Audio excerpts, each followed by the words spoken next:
ఎన్ని గంటల ముందు? పావు గంట ముందే టయానికి. సరే వినండి, ఇలా చెప్తూ ఉంటే అలాగే అయిపోతుంది. సరే, ఇక్కడ సియోను గురించి ఈ యొక్క కీర్తన రాస్తూ వచ్చాడు. దేవా, సియోనులో మౌనంగా నుండుట నీకు స్తుతి చెల్లించుటే. స్తుతి ఇంగ్లీష్లో ప్రైస్ ఏమంటారు? ప్రైస్ అంటారు. ప్రైస్ని స్తుతి. ఇంకా పెద్ద మనిషికి ఇప్పుడే టైం అయింది పాపం. ఇప్పుడు అంతే, పెద్ద మనిషి అలాగే వస్తూ ఉంటాడు. మనం చాలా చిన్నోళ్ళం కదా, ఆయన పెద్దోడు. ఏమవుతుందంటే అలాగే ఉంటుంది, తల్లిదండ్రులను బట్టి ఉంటుంది. ఎవరైనా ఒకటే, నాకు లక్ష్య పెట్టడమాట. ఎంతమంది చెప్పినా లక్ష్యము ఉండదు. అవసరమైతే వాళ్ళ నాతో ఏమంటాడంటే ప్రార్థన మానేస్తానంటాడు. సరే వినండి, కొంచెం డిస్టర్బ్ అవుతూ ఉంటుంది అన్నమాట. క్రమశిక్షణ లేకపోతూ ఉంటే ఇలాగ అవుతూ ఉంటుంది అన్నమాట. వాడు పెద్ద ఎదిగినా కానీ అదే టైంకి వస్తాడు. అవునా కదా? అందుకే 22:6 సామెతలు ఏం చెప్పాడు? బాలుడు నడవలసిన త్రోవను వానికి నేర్పము.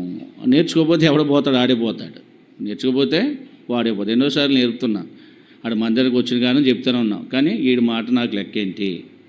అర్థమైందా? ఆ మాట ఎలా తీసుకుంటా?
వహించాలి.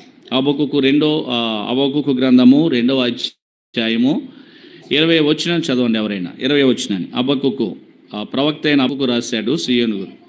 అయితే యెహోవా తన పరిశుద్ధాలయములో ఉన్నాడు, ఆయన సన్నిధిని లోకమంతయు ఎలా ఉండాలంట? మౌనముగా ఉండాలి. లోకమంటే మట్టి కాదు, లోకమంటే మనుషులో అన్నాడు కవి. అంటే లోకములో ఉన్న ప్రజలందరూ ఎలా ఉండాలంట? మౌనంగా ఉండాలి. అయితే మౌనాన్ని ఇక్కడ ఏం రాశాడు? ఆయనకు స్తుతి చెల్లించడమే ప్రైస్. స్తుతి, ఆరాధించడం. కనుక ఇప్పుడు ఈ సియోనులో ఉండేది ఎవరంటే దేవుడే. యెహోవా తన పరిశుద్ధాలయములో ఉన్నాడు.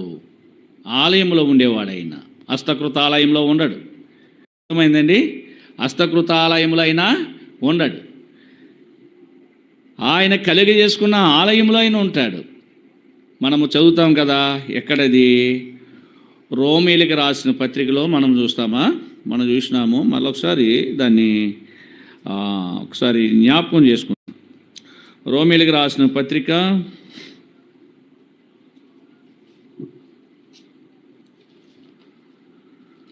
రోమన్స్ కొరింథీయులు, ఒక్క నిమిషం.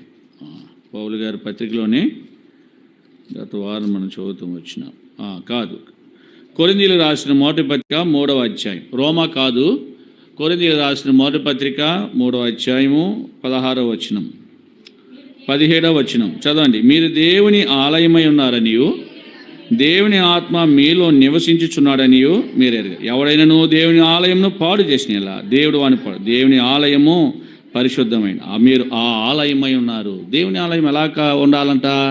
అది పరిశుద్ధతతో కూడినది. సియోనులో మౌనము అంటే దేవుని ఆలయమే, అంటే నీవే ఆ ఆలయము. నీవెవరు? దేవునికి ఆలయం ఎవరు? నీవే. నీవెలా ఉండాలా? ఎలా ఉండాలంట? మౌనముగా ఉండాలి. దేవుడు తన పరిశుద్ధాలయంలో ఉన్నాడు. లోకమంతా ఎలా ఉండాలా? మౌనంగా ఉండాలన్నమాట. మౌనము అంటే నువ్వు వినేవాడుగా ఉండాలి, ఓగేవాడుగా ఉండకూడదు. డబ్బాలాగా వినుట వలన విశ్వాసం వస్తుంది. వినాలా, అంతేగాని మాట్లాడేవాడుగానే ఉండకూడదు. దేవుని సన్నిధిలో వినడం నేర్చుకోవాలా. ఆయన మాట విన్న వాళ్ళందరూ కూడా జీవాన్ని పొందుకుంటూ వచ్చారు, ఎన్నో ఆశీర్వాదాలు పొందుతూ వచ్చారు. కనుక ఆ ఆలయం ఎవరై ఉన్నారు? నేను, నువ్వే, ఎవరో కాదు. అందుకే నువ్వు ఎలా ఉండాలంట? సియోను అనేది అది దేవుడు ఏర్పరచుకున్న స్థానం. అది సియోను ఏమైంది మనం చూస్తామా? అలాంటి మౌనముగా అనగా దేవుడు పరిశుద్ధాలయంలో ఉండడానికి ఇష్టపడుతున్నాడు. నీ ఆలయం పరిశుద్ధతో ఉండాలని నేను ఇష్టపడుతున్నాడు. కానీ ఆలయం ఏమైందంట? చూడండి, యెషయా గ్రంథము 64వ అధ్యాయం. రండి, యెషయా గ్రంథము 64వ అధ్యాయం, ఐజియా చాప్టర్ 64. యెషయా గ్రంథము 64వ అధ్యాయం 10వ వచనం చదవండి. నీ పరిశుద్ధ పట్టణములు, పరిశుద్ధాలయం ఏమైపోయిందంటే ఇక్కడ బీటి భూములు అంటే చెప్పాలి. బీటి భూములు అంటే అర్థం ఏంటి? అవి ఫలించని భూములు, బీడేసాయి, గడ్డి పిల్లేసాయి, దేనికి ఉపయోగం లేవయి, బీడైపోయినాయి అంటారు కదా. ఫలం లేని భూములు ఏమంటారా? అవన్నీ బీడి భూములు అంటారు. అయితే దేవుని యొక్క ఆ పరిశుద్ధతలో ఉండవలసిన మనుషుడు ఏమైపోయాడంట?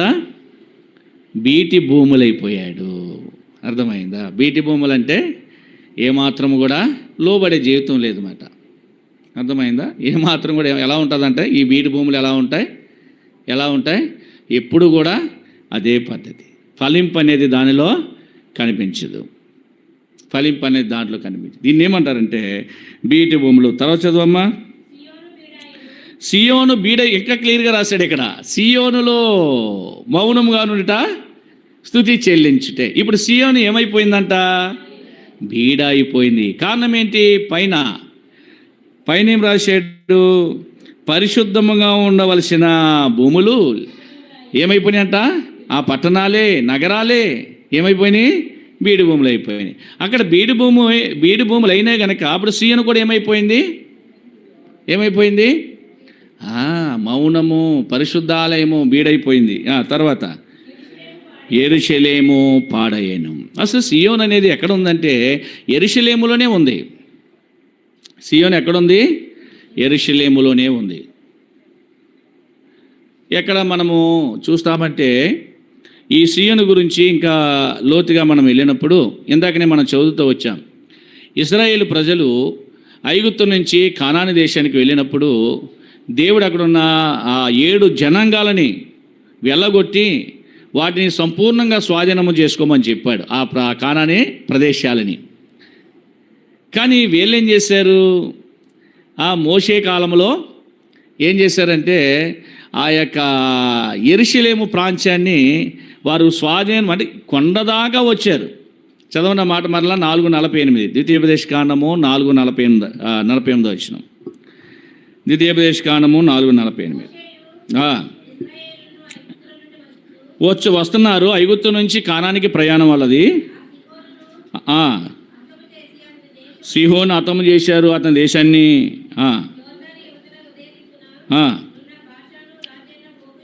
ఓగు యొక్క రాజ్యాలను కూడా వారు స్వాధీనం చేసుకుంటూ వచ్చారు. అరోయేరు మొదలుకొని ఎర్మోనను సియోను కొండ వరకు ఉన్న అమోరీలు ఇద్దరు రాజుల దేశమును పిస్గా యూటలకు దిగువగా అరాబా సముద్రం వరకు తూర్పు దిక్కున యర్దాను అవతల అరాబా ప్రదేశం అంతయు ఇక్కడ సియోను కొండ వరకు, అంటే సియోను ప్రాంతానికి వచ్చారు కానీ కొండ వరకు మాత్రమే స్వాధీనం చేసుకున్నారు, కానీ కొండను మాత్రం స్వాధీనం చేసుకోలేదు. ఆ మాట కోసం చదివించాను. సియోను కొండ, మీకు ఏంటి చెప్పండి, అది సియోను కొండ. అందుకే 133 కీర్తనలు అంటాడు, సియోను కొండలపై దిగిన ఎర్మోను మంచు అన్నాడు. అంటే ఎర్మోన్ అన్నా అక్కడ అన్నాడు, ఎర్మోనను సియోను కొండ. అర్థమైందా? ఎర్మోను సియోను అది ఇది ఒకటే. సరే, ఇప్పుడు అంటే సియోను చరిత్ర ఒకసారి మనం చూస్తే అంటే మనం వెనక్కి వెళ్తే మీకు అర్థమవుతుంది సియోను గురించి. ఈ సియోను ఎలాంటిదంటే ఇశ్రాయేలు ప్రజలు మోషే కాలంలో స్వాధీనం చేసుకోలేకపోయారు కొండను. అంటే సియోను ప్రాంతానికి వచ్చారు కానీ, యెరూషలేముకు వాళ్ళు వచ్చారు కానీ ఆ కొండను, అసలైనది కొండే. యెరూషలేము నగరానికి, యెరూషలేము అంటేనే కొండ. ఆ కొండ ప్రాంతాన్ని వాళ్ళు స్వాధీనం చేసుకోలేకపోయారు. కొండ వరకు వాళ్ళు వచ్చారంతే. కొండ వరకు వాళ్ళు వచ్చారంటే యెరూషలేము దగ్గర కంటే వచ్చారు కానీ ఆ యెరూషలేమును స్వాధీనం చేసుకోలేకపోయారు. దేవుడేమో స్వాధీనం చేసుకోమన్నాడు అక్కడ ఉన్న వారందరిని వెళ్ళగొట్టి. సరే, తర్వాత మోషే తర్వాత నాయకుడు అంటే ఇశ్రాయేలు ప్రజలు నడిపించేది యెహోషువ. యెహోషువ కాలంలో స్వాస్థ్యాలు పంచబడినప్పుడు కూడా వాళ్ళు ఏం చేయలేకపోయారు, దాన్ని స్వాధీనం చేసుకోలేకపోయారు. యెహోషువ తర్వాత యెహోషువ చనిపోయిన తర్వాత దాదాపుగా 17 మంది న్యాయాధిపతులు వారి పరిపాలన చేశారు. 17 మంది న్యాయాధిపతులు, గుర్తుపెట్టుకోండి, 17 నెంబర్స్.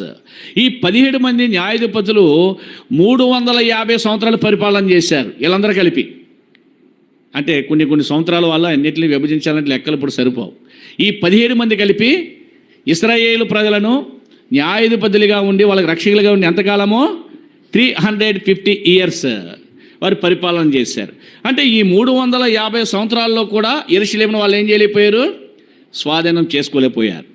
అయితే ఈ న్యాయాధిపతుల తర్వాత మాకు రాజు కావాలని అడిగినప్పుడు సమూయేలు ద్వారా ప్రభువు ఏం చేశాడంటే అభిషేకించబడుతూ వచ్చాడు సౌలు. 30 సంవత్సరాలకి 30 సంవత్సరాలకి రాజు అయ్యాడు. ఎన్ని సంవత్సరాలు వేయలేడు, 40 సంవత్సరాలు పరిపాలన చేశాడు. ఈ 40 సంవత్సరాల పరిపాలనలో సౌలు కాలంలో కూడా దాన్ని ఏం చేయలేకపోయారంట, స్వాధీనం చేసుకోలేకపోయారు. సేమ్ అలాగే దావీదు కూడా 30 ఏళ్ళకే రాజయ్యాడు. సౌలు ఏ వయసులో రాజయ్యాడో దావీదు కూడా అదే వయసులో మళ్ళా రాజవుతూ వచ్చాడు. 30 ఏళ్ళకే రాజయ్యాడు. ఆయన కూడా 40 ఏళ్ళు పరిపాలన చేశాడు. ఎప్పుడైతే రాజు అవుతూ వచ్చాడో దావీదు యొక్క కన్నంతా కూడా దేని మీద పడ్డదంటే సియోను కొండ మీద. ఎలా పడ్డది? దావీదు అయితే ఆ కొండను ఎమీలే ఎక్కలేకపోయారు. ఎవరు? మోషే కాలంలో ఉన్న ఇశ్రాయేలు ప్రజలు, యెహోషువ కాలంలో, న్యాయాధిపతుల కాలంలో, రాజైన సౌలు కాలంలో ఆ కొండను వాళ్ళు స్వాధీనం చేసుకోలేకపోయారు. కానీ దావీదు మాత్రము ఆ కొండ మాత్రం దావీదుకి కావాలి. అది చాలా శ్రేష్టమైన స్థలం. కనుక ఏం చేయాలా? ఆ కొండ ఎక్కాలంటే ఏం చేయాలా? తన శక్తి సరిపోదు.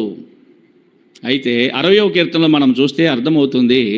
ఆడేం రాశాడమ్మా, చదువు త్వరగా. సామ్యూయల్ చాప్టర్ 60, కీర్తనల గ్రంథము 60వ అధ్యాయం. త్వరగా చదవాలా? అంతసేపు తీసినారా? కీర్తనలు 60 లేదా? చదువు, మొదటి నుంచి చదువు తల్లి. 61 చదవక. 61. దేవా నా మొర ఆలకింపుము, నా ప్రార్థనకు చెవియొగ్గుము. నా ప్రాణం తలడిల్లిపోతుంది, బూది గంటములు నీకు మొరపెడుతున్నాను. నేను ఎక్కలేనంత ఎత్తైన కొండపైకి, అది దావీదు యొక్క ప్రార్థన, నేను ఎక్కలేనంత ఎత్తైన కొండపైకి నన్ను ఎక్కించు ప్రభువా అని ప్రార్థనతో ప్రారంభించాడు. ప్రార్థన అతని జీవితాన్ని దేవుడు ఆయనకి ఏం చేశాడు? ఆలోచన ఇచ్చాడు. ఆ కొండ ఎక్కే మార్గాన్ని చూపించాడు. కొండ ఎక్కాడు. అక్కడ ఉండి దావీదు ఏం చేశాడు? దానికి సియోనుపురం అనే ఆ కోటకు దావీదుపురం అనే పేరు పెట్టి అక్కడ నుంచి ఇశ్రాయేలు ప్రజలను రాజధాని నగరిగా దాన్ని చేసి ఆ కొండను అక్కడ నుంచి ఏం చేశాడు?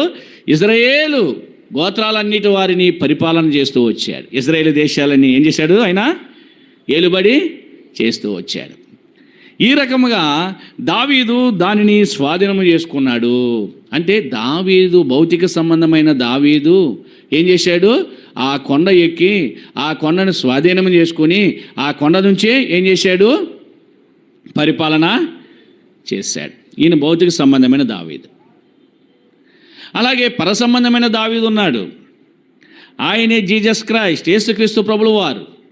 ఆయన కూడా ఇక్కడ సామాన్యమైన యెరూషలేము కనబడితే అక్కడ నూతనమైన యెరూషలేము ఉంది. ఇక్కడ ప్రభు దగ్గర పరలోకములో. ఇప్పుడు పరలోకమనే యెరూషలేము నుంచి ఈ జీవము గల దేవుడు, భౌతిక ఆత్మ సంబంధమైన దావీదైన తండ్రి ఆయన ఏం చేస్తున్నాడు? పరిపాలన చేస్తున్నాడు. అర్థమైందా నేను చెప్పేది? ఇశ్రాయేలు ప్రజలు క్షేమంగా ఉండడానికి కారణం ఏంటంటే యెరూషలేమే. నీవు క్షేమంగా ఉండడము కారణం ఏంటంటే నూతనమైన యెరూషలేము, అదే పరలోకము. అది క్షేమాన్ని ఇచ్చేది. అక్కడ నుంచి ప్రభు నిన్ను ఏం చేస్తున్నాడు? కనికరిస్తున్నాడు, కృప చూపుతున్నాడు, కాపాడుతున్నాడు, భద్రపరుచుకుంటూ వస్తున్నాడు. అది సీయోను యొక్క చరిత్ర. అయితే ఈ సీయోనులో ఉండవలసిన నీవు ఏమైపోయినావు? ఇప్పుడు మానవుడు ఏమైపోయినాడు? బీడైపోయాడు, పాడైపోయాడు. స్పష్టంగా రాశాడు, చదవండి. 64:10 యెషయా 64:10 యెరూషలేము పాడైపోయింది. రండి. నీ పరిశుద్ధ పట్టణములు బీటి భూములాయెను, సీయోను బీడాయెను, యెరూషలేమో ఏమైపోయిందంట? పాడైపోయింది. యెరూషలేము పాడైపోయింది. ఎంతో ప్రయాసతో దావీదు యెరూషలేముని సంపాదించాడు. అలాగే యేసుక్రీస్తు ప్రభువుల వారు కూడా ఎంతో ప్రయాసతో ఆయన మహత్తుగల మాట చేత సమస్త సృష్టిని కలుగజేసి నేనేం చేశాడు?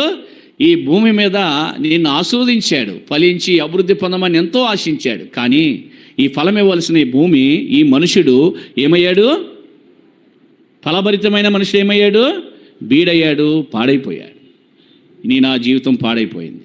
మీకు అర్థమైందా? పాడైపోయింది. ఎందుకు, ఎలా పాడైపోయింది? దేవునిగా గణపరచలేకపోవడమే నీ జీవితము పాడైపోయింది. సృష్టికర్తను ఆరాధించలేకపోవడమే నీ జీవితం పాడైపోయింది. సృష్టికర్తకు నీ హృదయంలో చోటు లేకపోవడం వల్లే నీ యొక్క జీవితం ఏమైంది?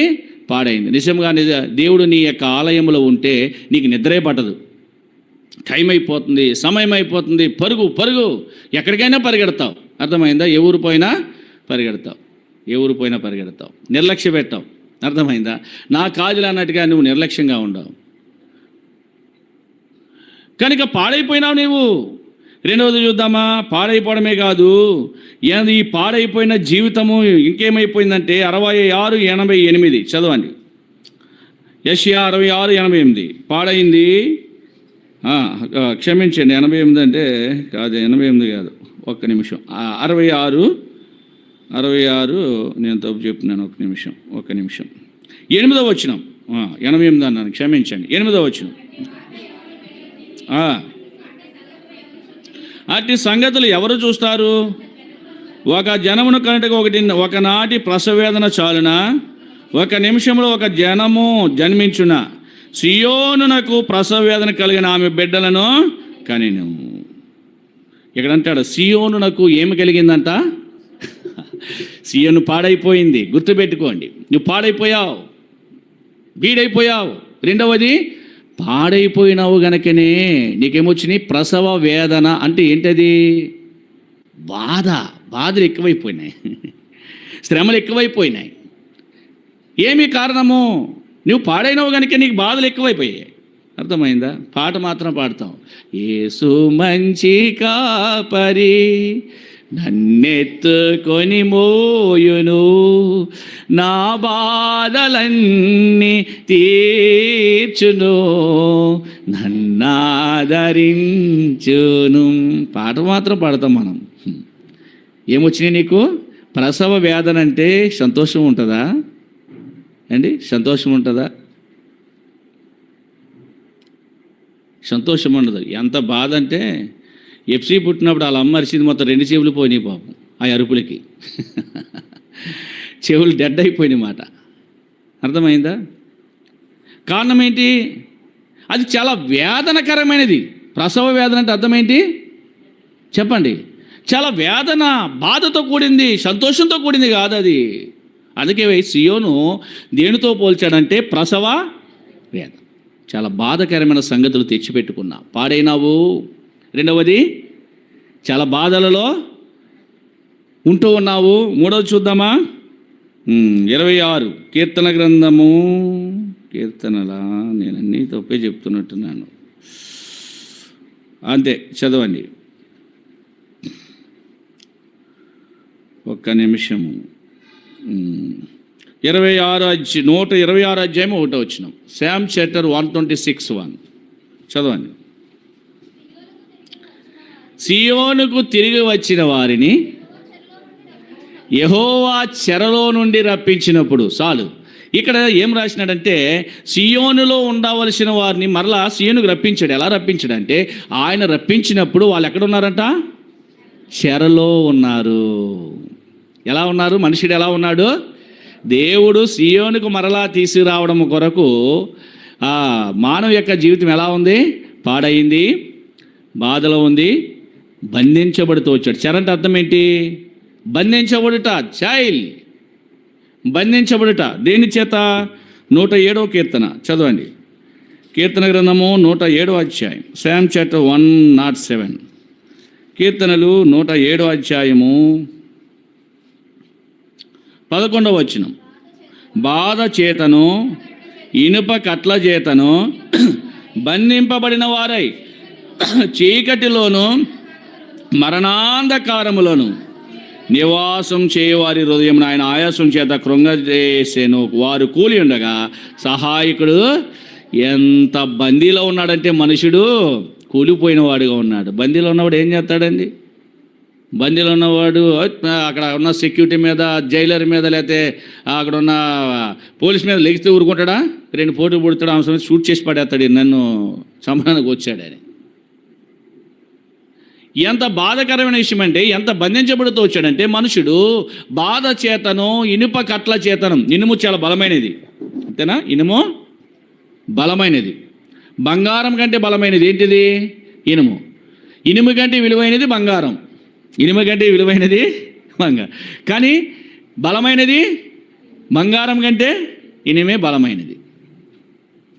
కనుక ఇనుప కట్ల చేత బంధించబడుతూ వచ్చావు. నీ బంధకము ఎక్కడ దాకా తీసిపోయిందంటే చీకటి. మనిషి జీవితం ఏమైపోయిందంట? అంధకారము. చీకటి అంటే అర్థం ఏంటి? అంధకారము. అంధకారములో ఉన్నావు. అంధకారము. అంధకారం ఏమైనా కనబడుతుందా? జీవితము అంధకారం అయిపోయింది. రెండవది మరణాంధకారము. మరణము అంటే ఇంకా నీకు చావే మిగిలింది.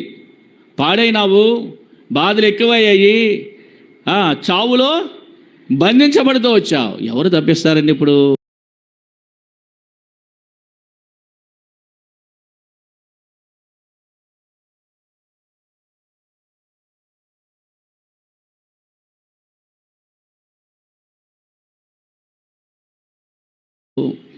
ఎవరు విడిపిస్తారు?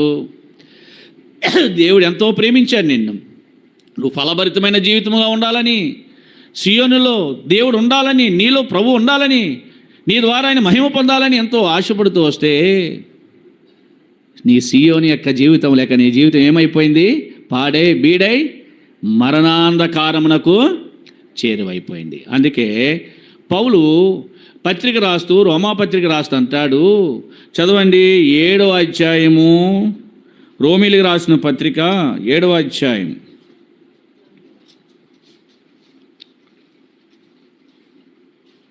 34వ వచనం చదవండి. 24వ వచనం, 34 కదా, నాకు కొంచెం సరిగ్గా కనపడడం లేదా? రోమా 7:24 చదవండి. అయ్యో నేను ఎంత దౌర్భాగ్యుడను, ఇటు మరణమునకు లోనగు శరీరము నుండి నన్ను ఎవడు విడిపించను. చాలు. ఏమంటాడు? నేను ఎంత దౌర్భాగ్యమైన వాడిని అయిపోయాను, మరణము నా దగ్గర ఉంది, ఎవడు నన్ను విడిపిస్తాడు? విడిపించేవాడు ఉండాలి కదా, నేను కరుణించేవాడు ఉండాలి, నేను కనికరించేవాడు ఉండాలి. దౌర్భాగ్యమైన స్థితిలో నీవు ఉన్నావు, పాడైనావు, బాధలతో ఉన్నావు. చివరికి నీ బాధలు ఎక్కడ దగ్గర తీసిపోయాయి? చావు గోతి దగ్గర తీసిపోయింది. నువ్వు చావు గోతులో ఉండాలని దేవుడు ఇష్టపడలే. చావు గోతికి వెళ్ళకూడదనే ప్రభు ఇష్టపడ్డాడు. కానీ ఏం చేసినా చావును తెచ్చిపెట్టుకున్నాను. మనుషుడే. అర్థమైందా? దేవుడు మానవులనంట ప్రసంగి 7వ అధ్యాయము 29 వచ్చినప్పుడు చదవవసరం జ్ఞాపకం పెట్టుకుని రాసుకున్న అవసరమైతే. ప్రసంగి 7:29 దేవుడు నరులను యథార్థవంతులుగా పుట్టించాడు, కానీ వారు వివిధమైన తంత్రాలు కల్పించుకుని. తంత్రగాడు నువ్వు, తంత్రగొట్టివి. అర్థమైందా? దేవుడు అంటే భయం లేదు, బొత్తిగా భయం లేదు. ఒకవైపు నుంచి నీ జీవితం పాడైపోతున్న భయం లేదు. క్షేమమే లేకుండా పోయింది. మరణంలో నీవు ఉన్నావు. ఎక్కడున్నా? మరణంలో ఉన్నావు. కనుకనే ఆదివారం ఆరాధన అన్నా కానీ నీకు నిర్లక్ష్యం ఎక్కువైపోయింది. విడిపించే నాదుడు లేడు. అలాంటి సమయములలో నిజంగా దేవుడు ప్రేమించి నిజంగా ఇశ్రాయేలు ప్రజలకు మరి చాలా అంటే చుట్టుపక్కల ఉన్న ప్రాంతాలన్నీ స్వాధీనం చేసుకున్నారు. కానీ ఎర్మోనని సియోను కొండ వరకే స్వాధీనం చేసుకున్నారు, కానీ కొండను స్వాధీనం చేసుకున్నారు. అంటే అంతా ఉన్నా కానీ యెరూషలేము లేకపోతే వారికి ఏమీ క్షేమం ఉంటుంది? యెరూషలేములో ఆదరణ ఉంది. యెరూషలేములో మాట్లాడే దేవుడు, యెరూషలేములో మాట్లాడే దేవుడు, సీయోను పర్వతముపై నివాసించువాడు అంటున్నా కానీ యెరూషలేము ఆ గుండెకాయ లాంటిది అంట వాళ్ళకి. మీకు చాలాసార్లు చెప్పాను. బాడీ అంత ఉంటే లోన గుండె లేకపోతే ఎక్కడ బ్రతుకుతావు? నువ్వు బ్రతుకుతావా? లేదు. హార్ట్ ఆగిపోయిందంటే అయిపోయింది. కనుక అలాంటి ప్రదేశాన్ని దావీదు మరలా యెరూషలేమును ఏం చేశాడు? స్వాధీనం చేసుకుని అక్కడ నుంచి ప్రజలను పరిపాలన చేశాడంట.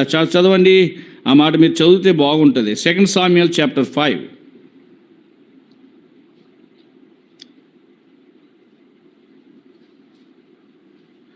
9వ వచనం. 2 సమూయేలు 5:9 దావీదు ఆ కోటలో కాపురముండి దానికి దావీదుపురం అని పేరు పెట్టెను. మరియు మీలో నుండి దిగువరు దావీదు ఒక ప్రాకారం కట్టించాను. దావీదు అంతకంత సైన్యములకు అధిపతి యెహోవా అతనికి దావీదు అక్కడ ఉండడానికి కారణం ఏంటంటే ఎప్పుడైతే ఆ సీయోను కోటలో దావీదుపురం అనబడిన ఆ యెరూషలేము ప్రాంతాన్ని అతడు స్వాధీనం చేసుకుని అక్కడ కాపురం ఉంటూ పరిపాలన చేశాడు. దావీదు అంతకంతకు ఏం చేశాడంట? వరదీలతో వచ్చాడు. అంతకుముందు వరదేలా లేదా? అంతకుముందు లేదా? కానీ యెరూషలేముకు వచ్చిన తర్వాతనే దావీదు ఎక్కువ ఆదరణ. ఎంత వరదిల్లాడంటే 40 ఏండ్లు పరిపాలనలో దావీదు అక్కడ ఇశ్రాయేలు ప్రజలందరికీ క్షేమకరమైన యెరూషలేముని తీసుకొచ్చాడు. అర్థమైందండి? క్షేమకరమైన యెరూషలేము ప్రాంతాన్ని ఇశ్రాయేలు ప్రజలందరికీ కూడా ఒక బహుమానంగా ఇస్తూ వచ్చాడు. ఇశ్రాయేలు ప్రజలు సంవత్సరానికి 3 పండుగలు, చాలా ప్రాముఖ్యమైన పండుగలు ఉండేవి. ఆ పండుగలకు తప్పనిసరి ఏం చేసేవారు? వాళ్ళు యెరూషలేమును దర్శించి వెళ్ళేవారు. అలాంటి ప్రాంతాన్ని దావీదు ఏం చేశాడు? స్వాధీనం అక్కడ నుంచి పరిపాలన చేశాడు. కనుక ఇశ్రాయేలు ప్రజలందరి మీదకి ఎన్నో యుద్ధాలు, ఎన్నో రాజ్యాలు వచ్చాయి ఈ 40 ఏళ్ల పరిపాలనలో. కానీ ఎక్కడ కూడా ఇశ్రాయేలు ప్రజలకు ఏమీ లేదు, ఓటమి లేదు. కారణం ఏంటి? యెరూషలేము వారికి ఎలా ఉంది? దీపస్తంభముగా, కావలిగా ఆ యెరూషలేము ప్రాంతం ఉంది. ప్రియ సహోదరుడా, నూతనమైన యెరూషలేము నుంచి దేవాది దేవుడైన యేసుక్రీస్తు ప్రభుల వారు పాడైపోయినా, అయ్యో బాధలో ఉన్నా, నీవు మరణములో ఉన్నా, నీ చెంతకు ఆయన వచ్చాడు. నీకు నూతనమైన యెరూషలేమును ఇచ్చుడు కొరకు, నీకు నూతనమైన యెరూషలేము ఇచ్చుడు కొరకు ఏం చేశాడు? ఆనాడు దావీదు ఆ యొక్క యెరూషలేము దగ్గరికి వెళ్ళి స్వాధీనం కొండ ఎక్కినట్టుగా యేసుక్రీస్తు ప్రభువారు గొల్గొతా అనే కపాలం అనబడే స్థలాన్ని, అలాంటి కొండ నీకోసము నా కోసము ఆయన కూడా ఎక్కాడు. సర్వలోక ప్రపంచ రక్షణ కొరకే ఎక్కాడు. ప్రాణం ఇచ్చాడు. దేని కొరకు? ఆయన మరణము నీకు మరణము లేకుండా చేసింది. ఆయన మరణము ఎవరికి మరణం లేకుండా చేసింది? మనం చదువుతూ ఉంటాం కదా, ఎఫెసీ 2:1 మీరు మీ అపరాధముల చేత పాపముల చేతను చచ్చిన వారై ఉండగా, బ్రతికిన వారు కాదు, అక్కడ చచ్చిన వారై ఉండగా ఏం చేశాడు? ఆయన మిమ్మల్ని క్రీస్తుతో కూడా లేవనెత్తాడు. చచ్చిపోతున్న నిన్ను నీ కోసము ఆయన కొండెక్కాడు, ఆ కొండపై తను ప్రాణం ఇచ్చాడు. ఆయన ప్రాణము మనకేమేసింది? మన ప్రతి పాపాన్ని కడిగి మనకి జీవం పోసి మనల్ని నిలబెట్టాడు. అదే శాల్వేషన్, అదే రక్షణ ఇచ్చాడు దేవుడు. చూద్దామా? చూడండి, కీర్తన 69:35. సియోనులోనికి రక్షణ వచ్చేసింది. రండి త్వరగా, 69:35 త్వరగా చదవండి. ఏంటమ్మా అలా చదువుతున్నారు? దేవుడు సియోనును రక్షించును. చాలు. ఇక్కడ దేవుడు దేనిని రక్షించేవాడుగా ఉన్నాడు? సియోనును రక్షించాడు. ఇప్పుడు పాడైపోయిన సియోను ఏం చేశాడు? ఇప్పుడు గొల్గొత కొండను ఆయన ఎక్కి ఏం చేశాడు? నీవైతే ఎక్కలేవు. ఎక్కుతావా నువ్వు? గొల్గొత కొండపై ఎక్కి మేకలు కొట్టించుకుంటావా? సిలువ వేయించుకుంటావా? అర్థమైందా? నీ భారమంతా ఆయన మోసాడు. ఆయనైతే ఎక్కేశాడు, నిన్ను రక్షించాడు. ఏం చేశాడు? నిన్ను నన్ను రక్షించాడు. సియోనుకు రక్షణ వచ్చింది. సియోను ఎలాగుంది? దేవుడు రక్షణ తీసుకురాకముందు సియోను అంటే మనుషుడు ఎలా ఉన్నాడో? పాడయ్యాడు, బాధలో ఉన్నాడు, మరణాంధకారము. అలాంటి వ్యక్తిలోనికి ఇప్పుడు ఏం తీసుకొచ్చాడట ఆయన? రక్షణ. రక్షణ వచ్చింది, సెక్యూరిటీ వచ్చింది. రక్షణ అంటే నీకు ఇంకా ప్రొటెక్షన్ అన్నమాట, ఇంకేమీ భయమేమీ లేదు. నీకు ఎటువంటి భయాలకి గురి కావు. ఇప్పుడు రక్షించడమే కాదు, సియోనుని ఏం చేశాడు తర్వాత? దేవుడు రక్షించిన ఆ విశ్వాసిని లేక రక్షించిన నిన్ను ఎక్కడ తీసుకుపోయాడంట? యెషయా 52:1 చదవండి. యెషయా 52:1 త్వరగా.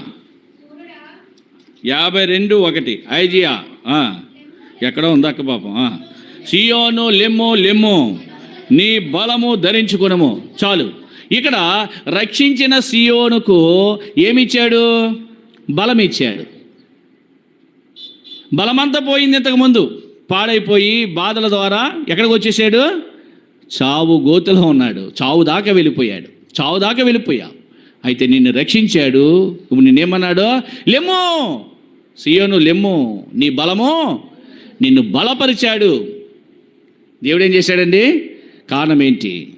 ఆయన బలపరచడానికి కారణం ఏంటి? మనకు బలమై ఉన్న దేవుడు. ఆయన ఎవరు చెప్పండి? మీ సాంకీర్తన మీద ఉంటుంది, చదవండి. మనకు బలమై ఉన్న దేవునికి ఆనందగానము చేయడి. ఎక్కడ చేశారు మీరు గానం అయిపోయాక వస్తున్నారు మీరు. 2 పాటలు 3 పాటలు అయిపోవాలా గానం? నేను ఇంకో బ్యాచ్ ఉంది, ఇంకా రాలేదు. ఆ బ్యాచ్ వస్తుంది, రెండవ వర్తమానానికి వస్తుంది ఆ బ్యాచ్. ఆనందగానము చేయాల. మనకు బలమై ఉన్న దేవుడైనా ఎవరైనా ఆయన నిన్ను రక్షించాడు. నీకేమిచ్చాడు? బలం ఇచ్చాడు. నీ బలమైతే లేదిక, నీ బలం సరిపోదు, నిన్ను బలపరిచాడు ఆయన. నేనేం చేశాడు? సియోనును రక్షించుట, సియోనును బలపరచుట. చూద్దామా? మూడోది చూద్దామా? ఇంకేం చేశాడు ఆయన? 51:3 యెషయా గ్రంథం 51:3 యెహోవా సియోనును ఆదరించుచున్నాడు, దాని పాడైన స్థలమును ఆదరించి దాని అరణ్య స్థలములను ఏదైనా వలె దాని ఎడారి భూములు యెహోవా తోట వలె నగినట్లుగా చేయించును. ఆనంద సంతోషములకు దాని సంగీత గానం దానిలో. ఎంత అద్భుతమైన మాట! మొదటిగా నేను రక్షించుకున్నాడు, తన ప్రాణం ఇచ్చి రక్షించాడు. రెండవది, నీకు బలము లేదు, నిన్ను బలపరిచాడు. మూడవది, నిన్ను ఆదరించాడు. ఆదరణ ఎవరి దగ్గర ఉంది? పరిశుద్ధాత్ముడు అనగానే ఆదరణ. నిన్ను ఆదరించాడు. ఎలా ఆదరించాడంట? పాడైన స్థలములను ఏం చేశాడంటండి? పాడైన స్థలములన్నిటినీ ఏం చేశాడు? ఆదరించి. ఎక్కడెక్కడ పాడైపోయావో, ఎక్కడెక్కడ పాడైపోయిందో, ఎక్కడెక్కడ కుమిలిపోయావో అన్నిటిని కూడా తొలగించి నీకు ఆదరణ ఇచ్చాడు. అరణ్యమైపోయింది నీ జీవితం. ఏదేను వలె చేశాడు. ఏదేను వనం ఎలా సౌందర్యంగా ఉంటుందంటే చాలా అందమైన ఏదేను వనం అంటది. అందమైన ఏదేను తోట, ప్రభు రాజ్యంలో ఉండేది అది. ఆదాము వాళ్ళు నివసించిన ప్రదేశం అది. ఏదేను చాలా చక్కని తోట అంట. ఏంటది? నీరు కట్టిన తోట వలె చాలా సౌందర్యంగా ఉంటుందంట ఆ తోట. అలాగా ఏం చేశాడంటే అండి, పచ్చని జీవితంతో పాడైపోయిన దాన్ని పచ్చగా తీసుకొచ్చాడు. ఏదైనా వనం వలె, ఏదైనా తోట వలె చేసేసాడు. యెహోవా తోట. ఇంకేమన్నాడంటే ఏదేనగా యెహోవా దేవుడు పండించి పంటగా నేను చేసుకున్నాడు. కనుక ఏం చేయాలంట? కృతజ్ఞతాస్తుతులు చెల్లించాలన్నాడు కింద. ఏం చెల్లించాలా? దేవునికి థ్యాంక్స్ చెప్పాలా. రక్షించాడు, బలపరిచాడు. మూడవది సియోనును ఆదరించాడు. నాలుగోది చూద్దామా? రండి, నాలుగోది చూద్దాం. కీర్తన గ్రంథము 48వ అధ్యాయం 2వ వచనం. కీర్తన 48:2.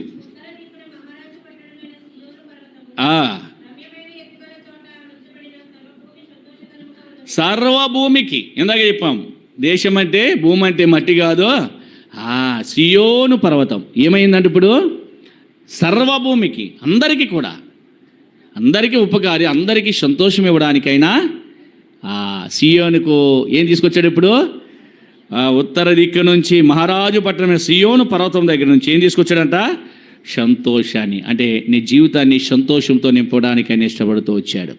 ఈనాడు నీ జీవితంలో సంతోషం అనేది అరుదైపోయింది. కానీ దేవుడు ఈరోజు నువ్వు ఇలా ఉన్నావంటే, ఈరోజు ఈ క్షేమంలో ఉన్నావంటే, ఈరోజు సంతోషంతో జీవిస్తున్నావంటే, ఈరోజు దేవుడు నేను నిలబెట్టాడంటే ఆయన సియోను దగ్గర నుంచి సియోనుకి ఏమిచ్చాడు?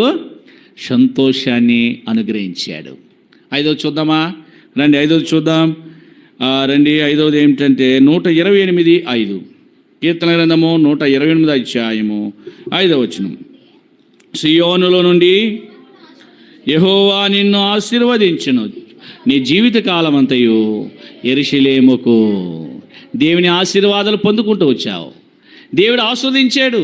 సియోను ఎక్కడుంది? మన సియోను నూతనమైన యెరూషలేము. అక్కడ నుంచి దేవుడు నిన్ను ఏం చేశాడంట? ఆశీర్వాదాలు తీసుకొచ్చాడు. గొల్గొతా కొండ నుంచి రక్షణ తీసుకొచ్చాడు. సియోనులో నుంచి ఏం తీసుకొచ్చాడు? ఆశీర్వాదం తీసుకొచ్చాడు. ఎంత గొప్ప దేవుడు అండి! ఆయన ఆశీర్వదిస్తే ఎలా ఉంటుంది? చదవాలి, కింద చదువు. నీ జీవితకాలం అంతయు క్షేమం కలుగుటే చూస్తా. జీవితాంతం కూడా క్షేమమే ఉంటుంది. క్షేమాన్ని దేవుడు కోరుకుంటూ వచ్చాడు. చూసారా? నేను క్షేమకరమైన వ్యక్తిగా దేవుడు ఉంచాడు. పాడైపోయినావు. తర్వాత రెండవది బాధలో కుమిలిపోతూ మరణంలో ఉన్నావు. అలాంటి నిన్ను నన్ను కూడా ఏం చేశాడు? ఆయన పరిశుద్ధ ఆలయం ఉండవలసిన నీ జీవితం పాడైపోయింది. దేవుడు లేకే పాడయ్యావు. దేవుడు ఉంటే ఎందుకు అలా అవుతుంది? దేవుడు ఉన్నాడు కానీ దేవుడు నువ్వు చేర్చుకోలే. నీలో పరిశుద్ధత లేదు. మరలా దేవుడు పరిశుద్ధత ఇచ్చేడు కొరకాయ సియోనుకు గొల్గొతా కొండ నుంచి ఏం తీసుకొచ్చాడు? ఆయన ప్రాణం ఇచ్చి ఆ యొక్క మాలిన్యం అంతా కడిగేసి నిన్ను పరిశుద్ధుల సమాజంలో చేర్చాడు, పరిశుద్ధతలో నడిపించాడు. రెండవది సియోనుకు నిన్ను రక్షణ ఇచ్చిన నీకు బలమిచ్చాడు. అంతేకాదు మూడవది బలమిచ్చిన నిన్ను దేవుడు ఏం చేశాడు? ఆదరించాడు. నాలుగవది మనం చూస్తే సంతోషాన్ని ఇచ్చాడు. ఐదవది ఆశీర్వాదకరమైన వ్యక్తిగా నేను చేశాడు. ఇన్ని మేలులు చేసిన ప్రభువును మనం ఏం చేయాలి? సియోనులో మౌనంగా నుండట దేవునికి స్తుతి చెల్లించడే. సియోను ఆదరించిన దేవుడు, నిన్ను ఆదరించిన దేవుని మనసారిగా కృతజ్ఞతలు మరి చెల్లించినట్లుగా కూడా వచ్చిన ఆత్మదేవుడు మనకు సహాయపడిన గాక. ఆమేన్. లేచి నిలబడి